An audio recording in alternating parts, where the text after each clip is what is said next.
ጭንቅ አትበሉ እናንተ ተረጋጉና ስከሩ እግዚአብሔር የውከት መንፈስ አልሰጠን የመረጋጋት መንፈስ ነው የሰጠን ባለም ምኞት በአይን አምሮት አትቃጠሉ ባላችሁ ነገር አመስግኑ በሌላችሁ ነገር አትጨነቁ የሚያስፈልጋችሁ ከሆነ እግዚአብሔር በጊዜው ጊዜ ያደርገዋል ብላችሁ አስቡ ስለ ትዳር በማሰብ እንዳይከብድባችሁ አትጨነቁ ነው የሚለው እግዚአብሔር በሚሰጠው ጊዜ ይሰጣል አትጨነቁ መጨነቅ የበታችነት ስሜትን ይፈጥርባችኋል ምንም ግን አትጨምሩም ብዙ ነገር ግን ይጎልባችኋል ዘመድ የለኝም ብላችሁ ሆዳ ይራሳችሁ እግዚአብሔር ከዘመድም በላይ ዘመዳችሁ እኮ ነው እንኳን ስላሴ ስለእናንተ ዳግመኛ ምጥ ይዘኛል ያለውን ጳውሎስን አታስታውሱ እንደ ከዋክብት የሚበዙ ዘመዶቻችን እኮ አሉ ዘመድ ተወይ ደጋፊ አጣው ተመልካች አጣው ብላችሁ ለምን ሆድ ይብሳችኋል ለምን አንገታችሁን ቅብር ያደርገዋል ግድ የላችሁም እግዚአብሔርን እመኑት ምን ነው በሲባጎ ትታነቃለህ ምን ነው በረሃ ለበረሃ ትንከራተታለህ ምን ነው ሱስ ውስጥ ትገባለህ አባት ይያለ አባት እንደሌለው ደጋፊ እንደሌለው ለምን ትቅበዘበዛለህ ዝም ብሎ ጭንቀት ብቻ ምናውዝ ብቻ መድኃኒት መዋጥ ብቻ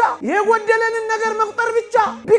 ቢቆረጥ በእግዚአብሔር ተስፋ ይቆረጣል ይሄን ሁሉ ቃል ኪዳን ገብቶልን አይታመንም እግዚአብሔር እስራኤልን እኮ መናን ያወረደላቸው እኛን እኮ ራሱ መጥቶ ነው ብሉ ጠጡኛ ለማኑት እግዚአብሔር እኛ እኮ እግዚአብሔርን የምንጠረጥረው ለማያምኑት እንኳን በሚሰጠው ነገር እኮ ነው እናንተ ይሄ አሳፍር የሰማይ አባታችሁ ለአሕዛብ እንኳን የሚሰጠውን አንተ በዚህ ኩርምት ጭርምት ትላለህ በዘመናት የነበሩ ሰዎችን ተመልከቱ በእርሱ አምኖ ያፈረ ማን ነው ይላል ነብዩ ሲራክ ማን አፍሮ ያውቃል እናንተ ጽድቁንና መንግስቱን እሹ ሌላ ሁሉ ይጨመርላችኋል ይላል ጭማሪ እኮ ነው ይሄ ዳረጎት እኮ ነው ይሄ እስኪ ሞክሩትና ጣጥሙትና ፈትሹትና ራሳችሁ ለሌላ ሰው ማስተማር ጀምሩ ለምንድን ነው የምትወዳደሩት ከሌሎች ጋር በመጠን ኑሩ በመጠን የሚኖር ሰው አይጨነቅ ለዚህ ነው ንዑድ ክቡር የሚሆን ጳውሎስ ማትረፍንም አውቃለሁ መግደልንም ተምሬያለሁ ኑሮዬ ይበቃኛል ማለት ማትረፊያ ነው የሚለው የዕለት ጉርሴን የዓመት ልብሴን ካገኘው ይበቃኛል እሪቴን ኢየሱስ ክርስቶስ ካደረኩት ይበቃኛል ለማጌጥ ለማሸብረቅ ለምንድን ነው መከራ የምትበሉት ዓለም መጀመሪያ ሜካፕዋን ከዛ ውበታችሁን ነው የምታጠፋው ዓለም መጀመሪያ ሳቋን ከዛስ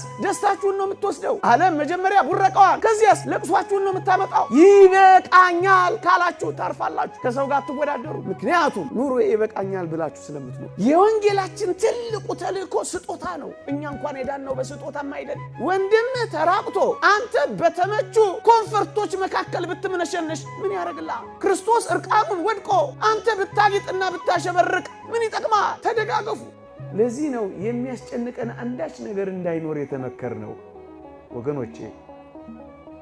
እኔ አሁን የሶስት ልጆች አባት ነኝ ህፃናት ልጆች